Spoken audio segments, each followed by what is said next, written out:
innal insana lafi khusr.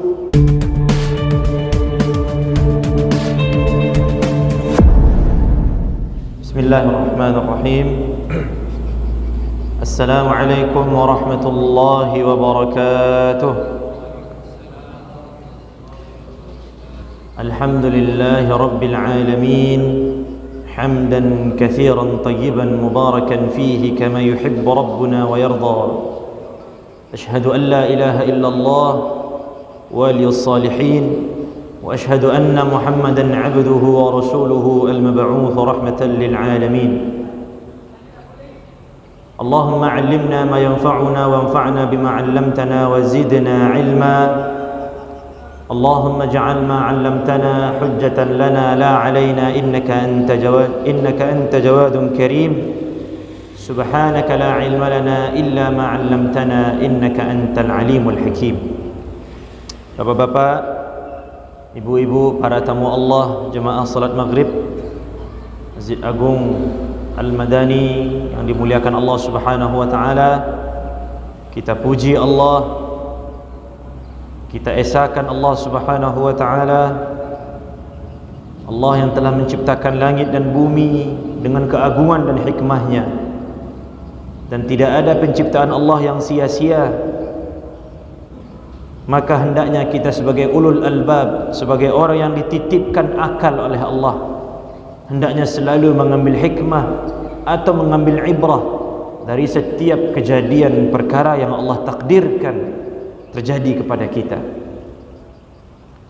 Tentunya orang-orang yang beriman kepada Allah adalah orang yang senantiasa memuji Allah fis sarra'i wad dharra. Dalam kondisi senang dia tetap memuji Allah, dalam kondisi susah pun dia tetap memuji Allah, karena dia tahu di balik kesusahan pun pasti ada kesenangan yang akan Allah janjikan kepadanya. Kalau tidak di dunia, maka di akhirat. Maka sabda Rasulullah sallallahu alaihi wasallam, "Ajaban li amril mu'min, inna amrahu kullahu lahu khair." Ajaibnya urusan orang beriman. Setiap urusannya pasti saja ada kebaikan untuk dirinya. In asabathu sarra syakar fakana khairan lah. Ketika seorang beriman mendapatkan sesuatu yang baik, dia bersyukur dan itu baik untuknya. Wa in asabathu ad-dharra sabar fakana khairan lah. Dan ketika dia mendapatkan sesuatu yang buruk, dia bersabar, dan sabar itu juga baik untuk dia. Bapak Ibu dimuliakan Allah Subhanahu wa taala, pada kesempatan menjelang Isya ini insyaallah kita akan bersama-sama mempelajari, mentadabburi atau menghafal sesuatu yang menjadi obat jiwa, sesuatu yang menjadi penenang hati, yang menjadi inti dari tazkiyatun nafs, salah satu kunci untuk mensucikan diri. Allah Subhanahu wa taala berfirman, a'udzu billahi minasyaitonir rajim, qad aflaha man zakkaha wa qad khaba man dassaha. Beruntunglah, atau dalam kata lain, masuk syurga. Kalau Allah yang bilang beruntung, kalau Rasulullah yang bilang beruntung, maka maksudnya adalah syurga. Beruntunglah orang-orang yang mensucikan jiwanya, yang mensucikan dirinya. Dan merugilah sebaliknya. Kalau Allah bilang merugi, kalau Rasulullah bilang merugi, pasti artinya masuk neraka. Contoh saja di dalam surah Al-Asr, wal 'asr innal insana lafi khusr. Sesungguhnya manusia merugi, kata Allah. Maksudnya adalah mereka di neraka, kecuali yang beriman, beramal saleh, saling berwasiat dan seterusnya. Sama dengan ini, yang mensucikan dirinya maka mudah baginya jalan ke syurga. Yang mengotori jiwanya dengan kesombongan, dengan keangkuhan, dengan iri, dengki, penyakit-penyakit hati yang lainnya, maka mudah baginya jalan ke neraka. Terima kasih Ustaz. Maka Bapak Ibu yang dimuliakan Allah Subhanahu wa taala, Rasulullah sallallahu alaihi wasallam juga mengatakan, ala inna fil jasadi mudghah wa idza salahat salahal jasadu kulluh wa idza fasadat fasadal jasadu kulluh ala wa hiyal qalb. Kata Rasulullah, ada sebongkah daging dalam diri kita ini. Kalau dia sehat, maka sehat semuanya. Sehat fikiran kita, sehat fisik kita. Kalau dia sakit, maka sakit semuanya. Sakit pikiran kita, sakit fisik kita. Dan itu adalah hati. Keimanan dan ketakwaan pun diletakkan oleh Allah di dalam hati kita. Seseorang itu ria atau tidak, itu ada dalam hatinya. Seseorang itu syirik atau tauhid atau muwahhid, ada dalam hatinya. Makanya Rasulullah pernah mengatakan, innallaha la yanzuru ila suwarikum wala ila amwalikum. Allah tidak melihat bentuk kita. Allah tidak melihat bagaimana jenggot kita. Allah tidak melihat bagaimana jubah kita. Allah tidak melihat kening kita ini ada hitam-hitamnya atau hitam semua atau tidak ada hitam-hitamnya. Allah tidak melihat itu, Bapak Ibu. Yang Allah lihat hati kita. Apa niat kita? Innamal a'malu binniyat. Amalan itu tergantung niatnya. Niat di mana? Di hati. Bersih hatinya, bersih niatnya. Kotor hatinya, ya seperti itu juga. Tidak mungkin sebuah bejana yang kotor mengeluarkan air yang bersih. Semua ulama sepakat, semua arkanul iman, semua rukun iman adalah min a'malil qulub, amalan hati. Maka orang kalau mau sempurna imannya, bersihkan dulu hatinya. Bahkan Rasulullah pernah mengatakan at-taqwa hahuna, at-taqwa hahuna. Rasulullah tunjuk dada beliau, takwa itu di sini, di hati. Jadi pentingnya untuk membersihkan hati kita. Nah, Rasulullah sallallahu alaihi wasallam diriwayatkan oleh Ummu Salamah radhiyallahu anha, salah seorang istri Rasulullah sallallahu alaihi wasallam, Ummu Salamah. Ketika Ummu Salamah ditanya oleh seorang sahabat, apa doa Rasulullah yang paling sering beliau ulang-ulang? Lalu Ummu Salamah mengatakan, kana aktsaru du'aihi, bahwasannya doa beliau yang paling sering beliau ulang adalah Allahumma ya muqallibal qulub, ya Allah yang maha membolak-balikkan hati, tsabbit qalbi ala dinika, tetapkan hatiku, teguhkan hatiku di atas agamamu. Kemudian Ummu Salamah mengatakan, ya Rasulullah, betapa seringnya engkau berdoa dengan doa ini. Lalu apa kata Rasulullah SAW? Setiap hati anak Adam itu di antara jari-jari Allah. Itu ada di tangan Allah Subhanahu wa taala. Dan jangan tanya bagaimana bentuk tangan Allah. Menanyakan tentang sifat Allah dengan pertanyaan bagaimana, menurut Imam Malik adalah bid'ah. Tak boleh. Ar-Rahmanu 'alal 'arsy istawa. Allah istiwa di arsy. Bagaimana istiwa Allah? Bagaimana? Tak boleh. Wa yabqa wajhu rabbik, dan yang kekal adalah wajah Tuhan kalian. Bagaimana wajah Allah? Tak boleh kita tanya itu. Yadullahi fawqa aydihim, tangan Allah di atas tangan mereka. Bagaimana bentuk tangan Allah? Bid'ah pertanyaan itu. Tak boleh ditanya. Wasna'il fulka bi'ayunina, kata Allah kepada Nabi Nuh, buatlah kapal itu dengan mata kami. Bagaimana mata Allah? Untuk memahami itu, pahami dengan ayat Allah yang lain. Laisa kamitslihi syai' wa huwas sami'ul basir. Tidak ada yang serupa dengan Allah. Jangankan serupa, mirip pun tak ada. Jadi tidak boleh pula Bapak Ibu kita tanya bagaimana tentang sifat Allah. Tak boleh ditanya bagaimana. Tak boleh.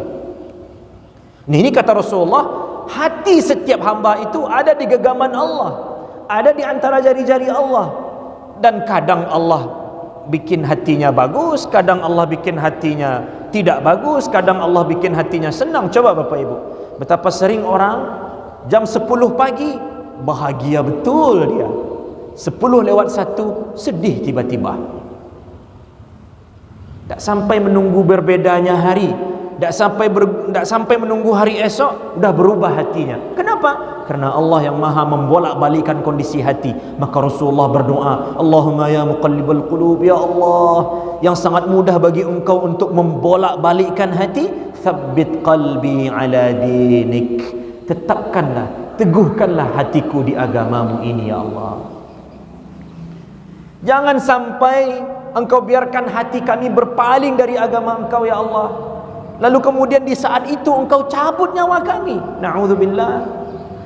Makanya Allah berfirman, wala tamutunna illa wa antum muslimun. Jangan kalian mati kecuali dalam keadaan Islam. Salah satu caranya sering-sering berdoa, Allahumma ya muqallibal qulub. Nah, Bapak Ibu yang dimuliakan Allah Subhanahu wa taala, untuk mensucikan hati kita sudah diajarkan oleh Allah Subhanahu wa taala. Bagaimana cara agar hati kita tenang, Ustaz?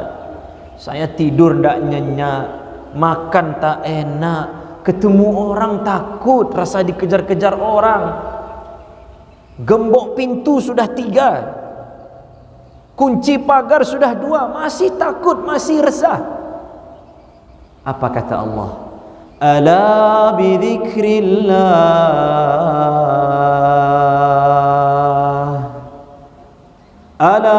bidzikrillahi tatma'innul qulub. Kamu banyak masalah, hatimu gundah, bingung, resah, tak pernah merasakan nyaman, serasa dikejar-kejar orang terus. Ala bidzikrillah. Setiap ketemu orang rasanya grogi saja, takut dipojokkan orang, takut disudutkan orang. Ala bidzikrillah. Ustaz, hati saya susah untuk ikhlas, hati saya susah untuk khusyuk. Ala bidzikrillah. Coba berzikir kepada Allah. Tatma'innul qulub. Pasti hati kita tenang. Selama ini kita makan tak enak, tidur tak nyenyak, iyalah, doa mau tidur aja kita tak baca. Masuk rumah aja tak baca doa. Coba Bapak Ibu, kalau doa keluar rumah apa Pak? Kalau kita keluar rumah apa yang kita baca? Bismillahi tawakkaltu ala Allah la haula wala quwata illa billah. Kalau masuk rumah apa doanya Pak? Gimana Ustaz? Bismillah saja Ustaz. Boleh jadi. Cuma yang saya herankan memang Bapak Ibu, di beberapa masjid di Padang pun kita tanya anak-anak, doa keluar rumah apa? Lancar semuanya. Bismillahi tawakkaltu dan seterusnya. Masuk rumah tak tahu mereka. Mungkin ini penyebabnya anak-anak lebih banyak keliruan di luar rumah daripada dalam rumah. Tak tahu doa masuk rumah. Padahal kalau ada keluar pasti ada masuk. Bismillahi walajna wa bismillahi kharajna wa ala rabbina tawakkalna. Itu doa masuk rumah. Itu zikir. Ketika kita masuk rumah, walaupun rumah kita sendiri, disunnahkan tetap untuk membaca salam. Itu zikir. Ala bidzikrillah. Coba, berapa banyak zikir yang tak kita baca? Naik kendaraan, ada zikirnya. Adakah kita baca? Ketika kita makan, ada zikirnya. Adakah kita baca? Ketika selesai makan, ada zikirnya. Apakah ada kita baca? Ketika langit mendung, ketika hari hujan, ketika sudah selesai hujan, semua ada zikirnya. Apakah ada kita baca? Jarang. Oh, pantas jarang pula hati kita tenang. Pantas hati kita sering gundah.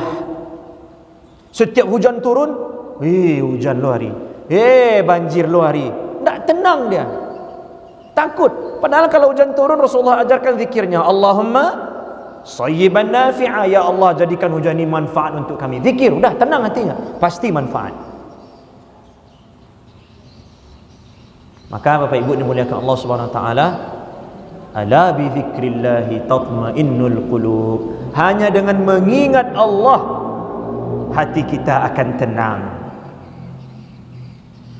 Dan zikrullah yang paling agung adalah iqamatus salah, mendirikan salat. Ini zikrullah yang paling agung ini. Wa aqimis salata li dzikri, kata Allah dalam surah Taha, dan dirikanlah salat untuk mengingatku. Orang yang salat pasti dia sering mengingat Allah Subhanahu wa taala. Setiap dia dipanggil 5 kali sehari setidaknya, hayya 'alas salah, dia tahu itu panggilan Allah walaupun melalui mulutnya muadzin. Ini Allah yang manggil. Oh, saatnya saya mengingat Allah Subhanahu wa taala.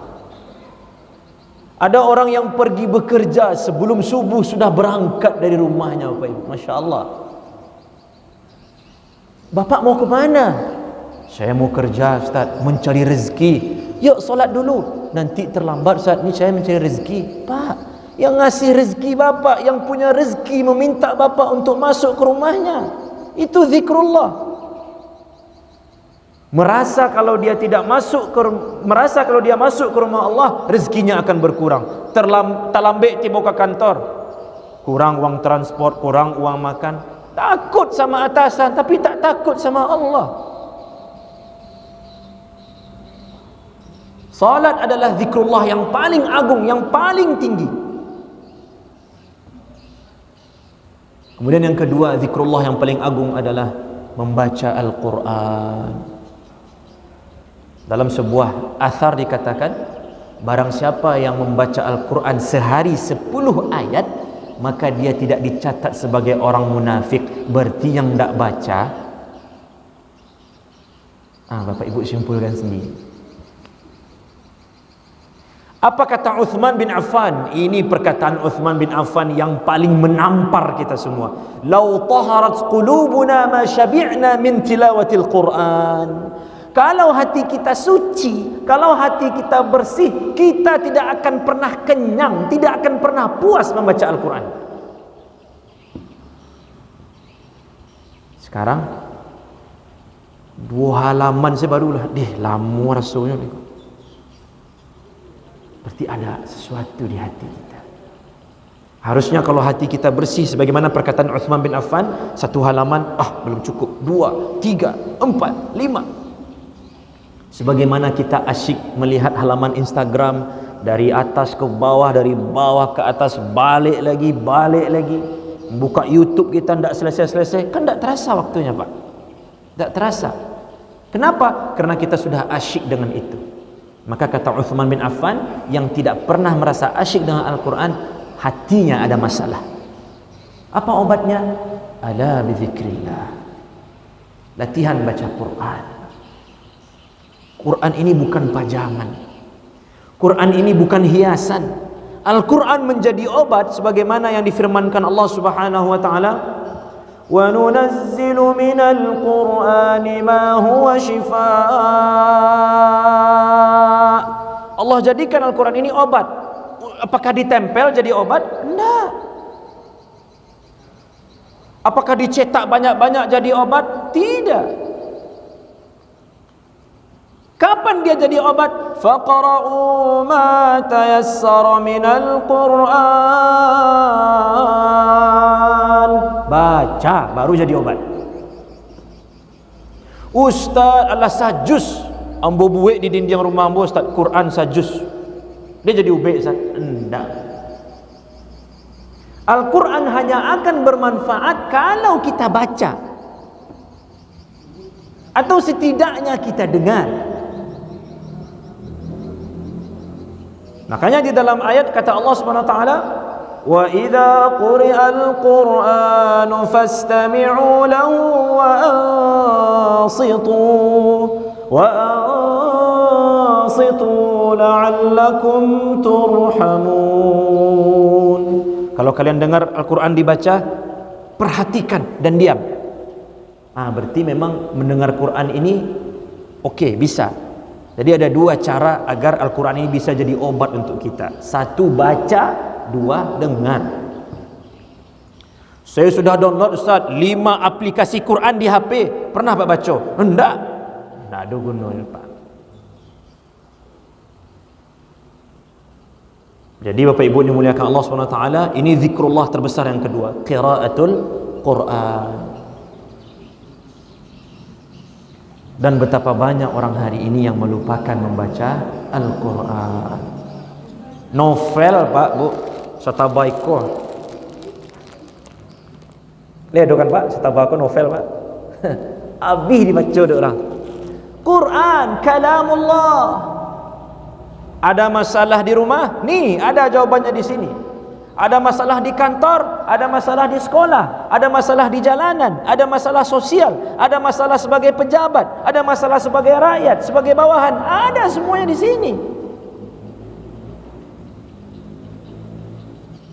Maka kalau ingin hati tenang, banyak-banyak baca Quran. Ciri-ciri orang yang hatinya kotor, ada saja yang membuatnya sibuk dari baca Quran. Bukan berarti dia sibuk. Allah yang tidak mau ayatnya dibaca oleh fulan, hambanya ini yang hatinya kotor sekali. Tak mau. Ayat Allah ini suci. Ingat Bapak Ibu, kalau hati kita suci, kita tidak akan pernah puas baca Quran. Baca Quran dari HP baru 2 ayat, ting ting ting ting ting ting ting ting ting. Masuk grup WA lah. Yang dibaca di grup WA tu macam-macam. Allah berfirman, Rasulullah bersabda, Allah berfirman, Rasulullah bersabda. Khatam 30 message di WA. Asyik baca WA, tapi Al-Quran. Jadi Bapak Ibu dimuliakan Allah SWT, ini zikrullah yang kedua ini. Seorang sahabat pernah bertanya kepada Rasulullah, "Ya Rasulullah, sesungguhnya syariat Islam ini terlalu banyak untuk saya. Bagaimana caranya ya Rasulullah?" Ikut sahabat kok Pak, level sahabat saja sudah ada yang curhatnya begini. Maka kalau ada di antara kita yang mengatakan, "Ustaz, barik Islam kok," wajar Pak. Selevel sahabat aja ada yang curhat begitu ke Nabi. "Ya Rasulullah, banyaknya syariat Islam. Salatnya 5, puasa 30 hari, ada kurban, ada ini, ada itu, ada banyak sekali. Ya Rasulullah, coba sebutkan dari semua yang banyak itu, ambo minta cie yang membuat ambo bisa mewakili yang banyak-banyak itu tadi." Kata Rasulullah, "La yazalu lisanuka ratban bi dzikrillah." Engkau jaga saja lisanmu tetap berzikir kepada Allah, itu sudah yang terbaik. Ada 2 pemahamannya Bapak Ibu dimuliakan Allah SWT. Pemahaman yang pertama bahwa agar agama ini tidak terasa berat, perbanyak zikrullah. Ambo barik infak, pertanda. Kita tidak menghakimi Pak, tak boleh makhluk menghakimi makhluk, tak boleh. Tapi pertanda malas zikrullah. Diumumkan oleh masjid, kita butuh ini, butuh itu, padahal uang ada. Dan uang itu bukan untuk bisnis, uang yang terletak begitu saja. Tapi berat betul rasanya untuk bilang ke pengurus, "Pak, pakai pitiambo dulu." Berat betul. Pertanda. Saya tidak menghakimi, pertanda zikrullahnya masih minim. Berat betul bangun salat subuh. As-salatu khairun minan naum. Barik Pak, padahal tadi malamnya mangkik basi 10 kilo Pak. Nyu pull up mangkik badannya 60 kilo. Iko mangkik silimut yang tak barah kilo nak taluk Pak. Barik alaikum. Kenapa? Zikrullahnya kurang. Lalu dikatakan besok masuk Ramadan, adalah matinya lah Ramadan lah hari. Barik puasa dia, zikrullahnya kurang. Ini makna pertama ni Bapak Ibu. Kalau ingin terasa ringan semua amalan agama, akthiru min zikrillah, perbanyaklah zikrullah. Atau yang kedua Bapak Ibu, maksud dari hadis Rasulullah SAW adalah bahwa semua kewajiban yang Allah wajibkan kepada kita adalah bentuk zikrullah Pak. Bukan berarti, "Ustaz, bako nak sembahyang?" Boleh zikrullah saya cukup Ustaz. Apa enggak solat Jumaat ke masjid? Enggak. Boleh zikrullah saja. Enggak itu maknanya. Maknanya salah satu dari dua yang kita sampaikan tadi. Nah, Bapak Ibu dimuliakan Allah SWT, dalam kesempatan ini ada beberapa zikir. Abang ingin magiah oleh-oleh untuk Bapak Ibu. Lihat muah Pak. Ada oleh-oleh Pak, kok bisa dibawa pulang? Kalau bisa disimpan, dihafal di dalam kapalo Pak. Kalau di luar kapalo tu tak hafal namanya itu Pak. Tapi di dalam kapalo kita hafal sama-sama. Dan ini adalah 5 zikir yang Ambo kumpulkan. Sebenarnya banyak sekali zikir ini, banyak yang diriwayatkan dari Rasulullah, zikir yang al-ma'thurat, yang marwiyat anin Nabi sallallahu alaihi wasallam, itu banyak sekali. Tapi ini ada 5 zikir yang masyhur, mudah di lisan kita, tapi pahalanya besar. Yang pertama, Bapak Ibu dimuliakan Allah Subhanahu wa taala, subhanallahi wa bihamdih, subhanallahil azim. Boleh kita baca sama-sama Pak? Subhanallahi wa bihamdih, subhanallahil azim. Kata Rasulullah, kalimatani khafifatani 'ala al-lisan, thaqilatani fil mizan, habibatani ila ar-rahman, subhanallahi wa bihamdih, subhanallahil azim. Kata Rasulullah, ada 2 kalimat yang sangat ringan di lisan kita. Anak 3 tahun pun kalau kita ajarkan bisa. Coba, subhanallahi wa bihamdih, subhanallahil azim, ringan. Tapi berat di timbangan Allah. Dan Allah sangat suka 2 kalimat ini. Kalau kita selalu mengucapkan kalimat yang Allah suka, maka Allah juga akan suka kepada kita. Apa 2 kalimat itu? Subhanallahi wa bihamdih, subhanallahil azim. Macet pagi-pagi dalam mobil, santai saja Pak. Ini waktu yang Allah berikan kepada kita untuk berzikir. Biarlah kena berang di atasan, yang penting tadi dapat waktu untuk berzikir. Besok agak capek barang ke istirahat. Ibu-ibu sedang masak, kan kalau kalio tu lama masanya Bu. Daripada ditungguan sambil nonton-nonton, matikan TV, duduk Bu. Subhanallah wa bihamdi, subhanallahil azim. Sambil menyapu Bu, subhanallah wa bihamdi, subhanallahil azim. Bapak pergi ke rumah sakit, lah sama Allah ada yang sakit, atau antri di sebuah tempat, duduk, tak ada kerajaan. Subhanallah wa bihamdi, subhanallahil azim. Lah barangkali yang berulang boleh hafal apa ya? Apalagi ini masyhur betul zikirnya. Cuma banyak yang lalai.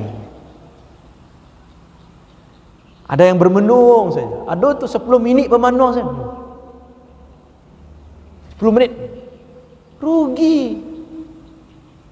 Ini ringan betul kalimatnya. Tak perlu berwuduk dulu. Tak perlu suci dari hadas kecil dan hadas besar dulu. Wanita haid bisa, yang sedang junub bisa.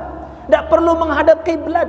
Bahkan di beberapa tempat, di beberapa kondisi, tidak perlu kayak memakai jilbab atau memakai peci. Tak perlu. Subhanallah wa bihamdih, subhanallahil azim. Ini yang pertama Bapak Ibu. Yang kedua, zikir yang ringan di lisan, mudah diucapkan, mudah dihafal, tapi pahalanya hebat. Apa itu Bapak Ibu? Istighfar. Bukan istighfar. Enggak Bapak Ibu, bukan itu. Tapi istighfar ini ada beberapa versi ini. Versi pertama, astaghfirullah. Titik. Versi kedua, astaghfirullahal azim. Versi ketiga, astaghfirullahal azim alladzi la ilaha illahu al-hayyul qayyum wa atubu ilaih. Dan versi keempat ini yang disebut sayyidul istighfar. Allahumma anta rabbi la ilaha illa ant khalaqtani wa ana 'abduk wa ana 'ala 'ahdik wa wa'dik mastata'tu a'udzu bika min syarri ma sana'tu abu'u laka bi ni'matika 'alayya wa abu'u bi dhanbi faghfirli fa innahu la yaghfiru dzunuba illa ant. Ada 4. Yang kelima versinya ini tidak ada nih. Apa tu? Astaga. Tu nak ada tu. Kadang ditambah lo naga, astaga naga. Dari mana sumber? Daripada itu yang kita bilang, mending yang dapat pahalanya, Pak. Apa kata Rasulullah? Nih, dengar Bapak Ibu. Cukup dengan beristighfar. Apa kata Rasulullah? Man akthar minal istighfar, ja'alallahu lahu min kulli hammin faraja, wa min kulli dhiqin makhraja, wa razaqahu min haitsu la yahtasib. Allah. Kata Rasulullah, barang siapa yang sering mengucapkan istighfar, di mana-mana beristighfar, tidak harus menunggu mati lampu dulu, astagfirullah, baru. Tak harus menunggu ada kejadian aneh dulu. Tak harus menunggu kita tahu dosa ambo, kalau aku ambo harus beristighfar, ambo nak ada dosa. Tak perlu menunggu itu. Dia banyak beristighfar, dia akui dia lalai, dia akui dia salah, dan dia yakin Allah akan mengampuninya. Ada 3 kehebatan yang Allah akan berikan kepadanya. Ja'alallahu lahu min kulli hammin faraja. Dalam setiap kegundahannya Allah akan berikan ketenangan. Ala bi dzikrillahi tatma'innul qulub. Salah satunya istighfar, tenang hati. Wa min kulli dhiqin makhraja, dan dalam setiap kesempitan Allah kasih jalan keluar. Apalagi Bapak mungkin di masjid ini, wah Ramadan sudah dekat, atau nanti mau ada ini, mau ada ini, mau ada ini. Betul. Silahkan kita kerahkan semua pikiran kita, tapi kita alas dulu semuanya dengan istighfar. Tidaklah seorang beristighfar kecuali Allah akan berikan inspirasi-inspirasi di dalam hatinya. Healing terbaik adalah istighfar. Wa razaqahu min haitsu la yahtasib, dan orang yang rajin istighfar Allah berikan rezeki dari yang tidak dia duga-duga. Hebat. Istighfar, Pak. Enak. Sedang duduk pagi-pagi mau ke kantor, nunggu anak masih siap-siap, awaklah duduk di teras, Pak, istighfar. Astagfirullah, astagfirullah, astagfirullah.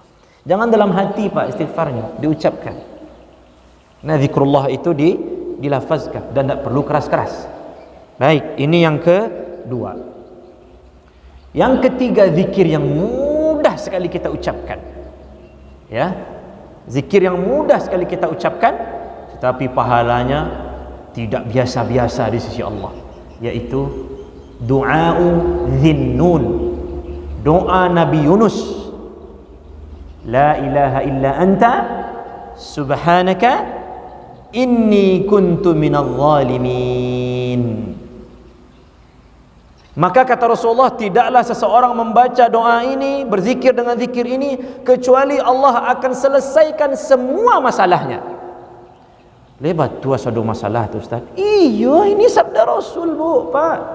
Ambo masalah ambo yang paling gadang di sejunjung kau, Ustaz. Ibu pernah ditelan ikan paus? Enggak. Nabi Yunus ditelan ikan paus, selesai masalahnya. Nabi Yunus, Pak, Bu, ada 3 kegelapan yang menyelimuti beliau. Kegelapan malam, kegelapan lautan, kegelapan perut ikan paus. Tapi karena beliau akui Allah itu Esa, dan beliau akui ini salahku ya Allah, Allah selesaikan masalah Nabi Yunus. Kita apa masalah kita, Bapak Ibu? Hutang. Berapa hutang Bapak Ibu paling banyak? 2 miliar. Apa masalah kita, Bapak Ibu? Dengan tetangga, anak yang tidak patuh, pasangan yang tidak lagi romantis. Apa masalah kita, Bapak Ibu? Coba, apa masalah kita yang paling dikajar debt kolektor? Pak, tanah awak diambil adik orang. Coba, asal masalah awak ringan sado di Allah. Selagi belum ada dimakan ikan paus, aman tu, Bapak Ibu. Selesai di Allah sado. Dan tunggu lo dimakan ikan paus dulu baru baca ikut, Bapak Ibu. Kamu apa? Ke Padang ngah tu, bukan mambu kalau wik tu. Supaya dimakan ikan paus. Yo kok balik aku indak. Maka Bapak Ibu dimuliakan Allah, baca zikir la ilaha illa anta subhanaka inni kuntu minadh zalimin. Silakan Bapak Ibu coba sendiri. Kalau tidak percaya, cuba seorang, Bapak Ibu. Ini semua hadis yang sahih. Pokoknya ada masalah, ya, maka kuatkan zikir ini, lalu kita lakukan apa yang bisa kita lakukan. Usahakan apa yang bisa kita usahakan semaksimal dan sebisa kita. InsyaAllah dengan izin Allah semua akan menjadi mudah. Sudah berapa, Bapak Ibu? Sudah 3, Pak, ya? Yang pertama, subhanallah wa bihamdih, subhanallahil azim. Yang kedua, istighfar, astaghfirullah atau astaghfirullahalazim, dan seterusnya. Yang ketiga, ini du'a'u Dhinnun, la ilaha illa anta subhanak inni kuntu minadh dhalimin. Yang keempat, Bapak Ibu, Apalagi ini yang kampek kau yakinlah hafal waktu itu. Subhanallah walhamdulillah wa la ilaha illallah wallahu akbar. Ini 4 zikir yang sambil ngantuk pun bisa awak baca tu.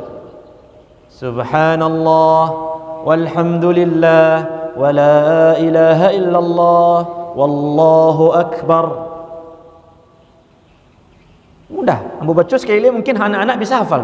Subhanallah walhamdulillah wa la ilaha illallah wallahu akbar. Apa kata Rasulullah SAW? Innallaha astafa minal kalami arba'an. Sesungguhnya Allah Subhanahu wa taala telah memilih 4 kalimat. Ada 4 kata, 4 kalimat yang telah Allah pilih. Kalau Allah pilih Bapak Ibu, berarti tidak biasa-biasa. Apa 4 kalimat itu? Subhanallah walhamdulillah wa la ilaha illallah wallahu akbar. Kapan kita disunahkan mengucapkan subhanallah Bapak Ibu?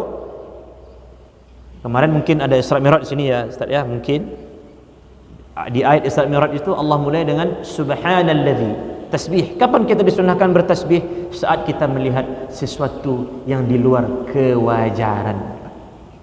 Ucapkan subhanallah. Jadi ketika Allah berfirman subhanalladzi, Allah mulai ayatnya dengan tasbih, seakan-akan Allah ingin mengatakan, aku mulai dengan tasbih, berarti kisah setelah ini adalah kisah di luar nalar. Betul, di luar nalar. Asra bi'abdihi laylan minal masjidil haram ilal masjidil aqsa, dan seterusnya. Dalam semalam diperjalankan. Kan di luar nalar.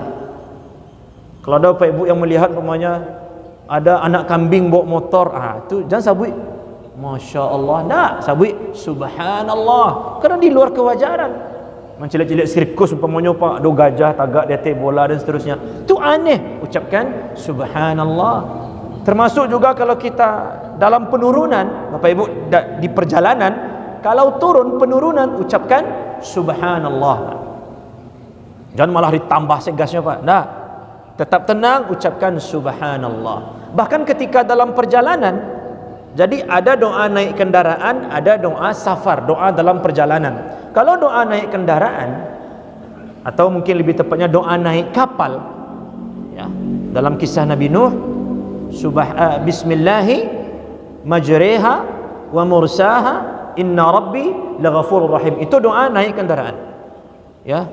Tapi kalau doa safar Bapak Ibu itu panjang dan dimulai dengan subhanalladzi sakhkhara lana hadza wa ma kunna lahu muqrinin wa inna ila rabbina lamunqalibun. Allahumma inna nas'aluka fi safarina hadzal birra wat taqwa wa minal amali ma tarda. Allahumma hawwin 'alaina safarana hadza watwi 'anna bu'dah. Allahumma antas sahibu fis safar wal khalifatu fil ahl. Allahumma inna na'udzu bika min wa'tha'is safar wa ka'abatil manzar wa su'il munqalab fil mali wal ahl.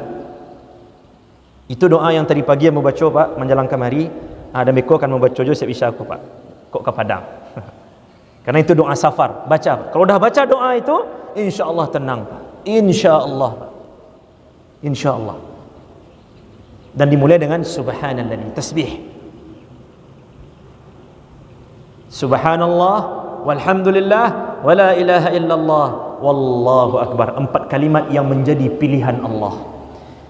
Yang terakhir Bapak Ibu, dalam majlis yang singkat ini, zikir yang ringan, mudah dihafal,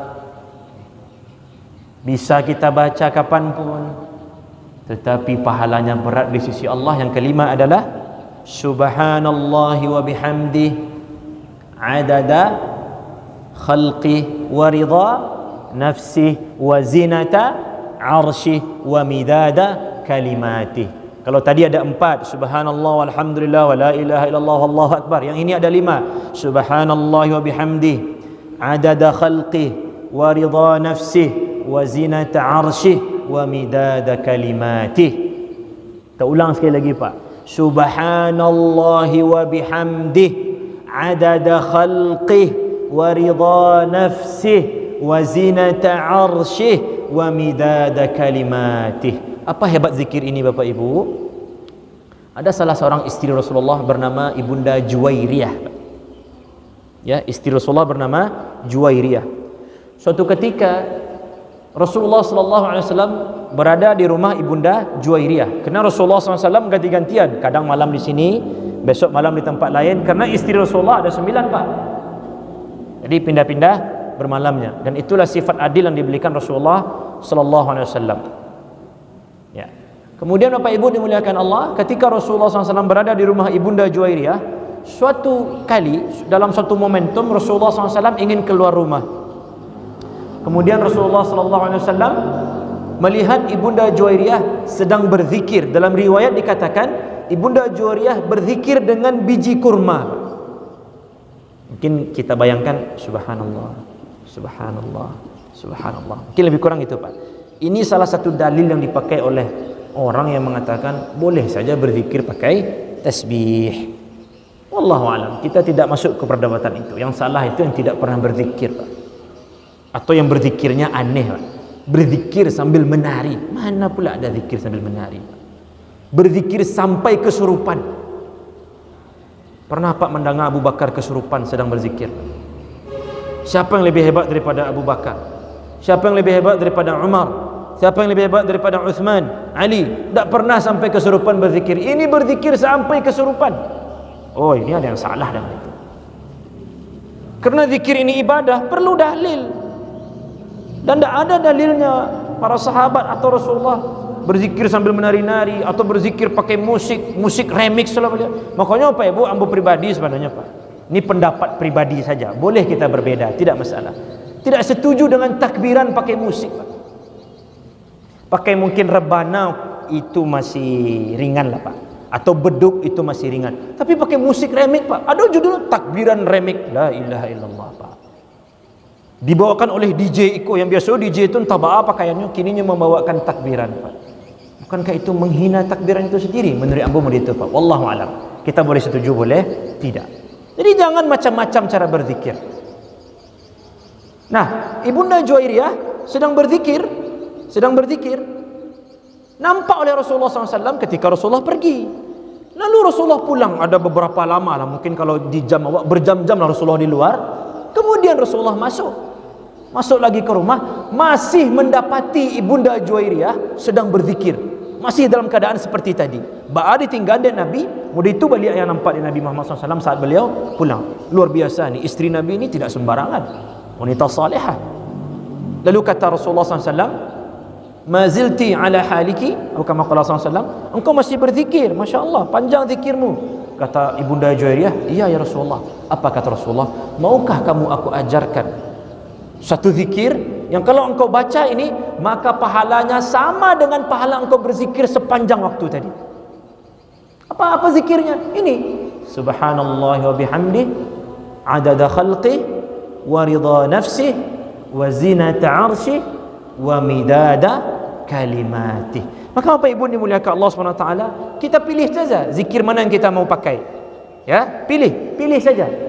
Atau mau zikir lain yang tidak ada dalam daftar 5 zikir yang ringkas ini juga tidak apa-apa, cari. Yang penting la yazalu lisanuka ratban bi dzikrillah. Jangan sampai ada waktu yang terlewat kecuali kita berzikir di dalamnya. Jangan sampai ada menit yang terlewat, jangan sampai ada malam yang terlewat kecuali kita menjadi orang-orang yang berzikir kepada Allah. Ala bi dzikrillah tatma'innul qulub.